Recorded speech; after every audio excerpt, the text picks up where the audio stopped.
Cinematography is more than capturing actors through a lens or filming landscape.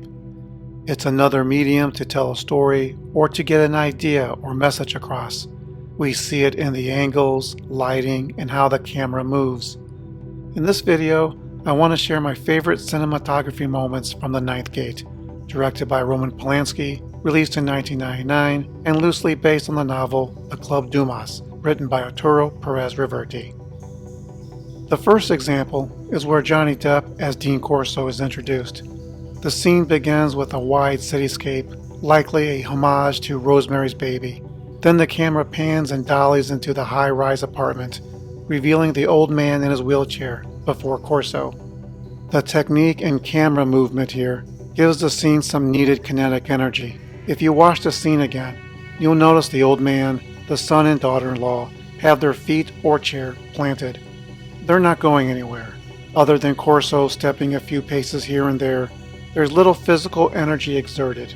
That comes at a risk of boredom. We didn't notice this because of the camera work. When Corso visits his friend Bernie, he is introduced coming down from top of the stairs. That is seconds after Corso steps down and disappears, whereas Bernie steps down and appears. In back-to-back examples, there is a hidden theme of stairs and elevation. We see this again with Liana descending from her staircase. Sometimes a single frame tips off a character backstory.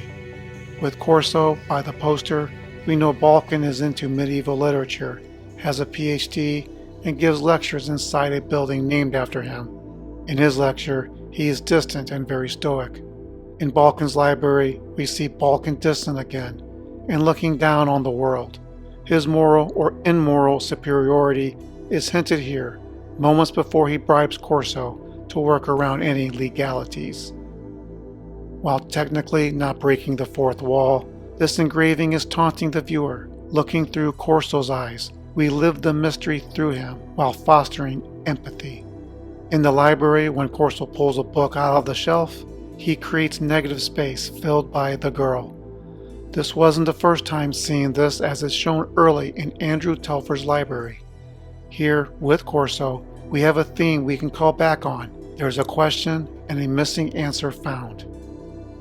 Whenever Corso has a contentious conversation with Balkan, we see it in a small box, a telephone booth. While not a spectacular work of the camera, this theme is introduced in the elevator car. Not a favorite of mine, but I have to mention Polanski's tribute or mockery of film noir during the taxi ride.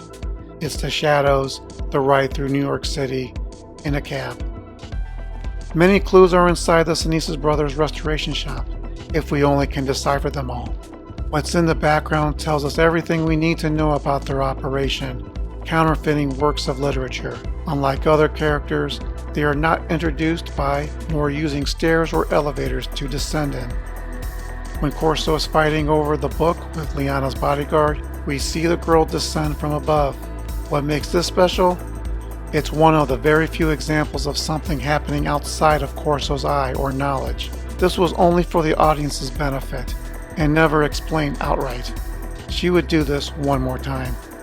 Through her scenes, Baroness Kesler is depicted as very distinguished and noble. She is tough but fair.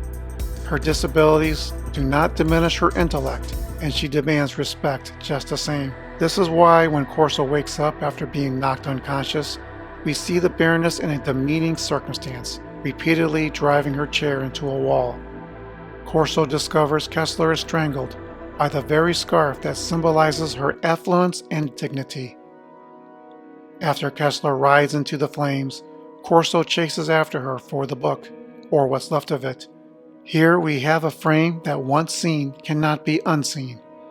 While likely our eyes are focused on the book going up in flames just outside Corso's reach, we may not have noticed Kesler's hair, let's say prop wig, on fire.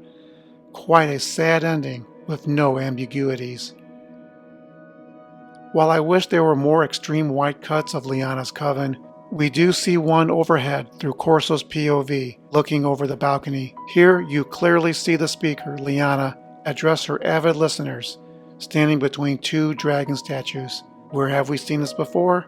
Balkan's lecture, where he speaks in front of listeners between two dragon statues. In another, once you see it, you cannot unsee it moment, Balkan says boo.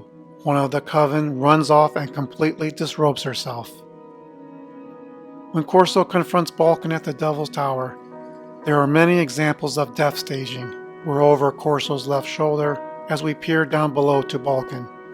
Balkan stands between Corso and the engravings he wants. The audience is put in front of Balkan while he's praying, with Corso trapped in the floors in the background. Just as Corso and Balkan are competing for the engravings, so are their physical camera presence. Finally, when Corso returns to Toledo and the Sinisa brothers, there are different twins in more negative spaces created by an emptied bookshelf. Once again, in the emptiness comes answers, as a ninth legitimate engraving descends to Corso's feet. Let me know in the comments below, what were your favorite moments of cinematography? Be sure to visit my main channel for more content about the Ninth Gate. This is Mr. G of CineG saying, thanks for watching.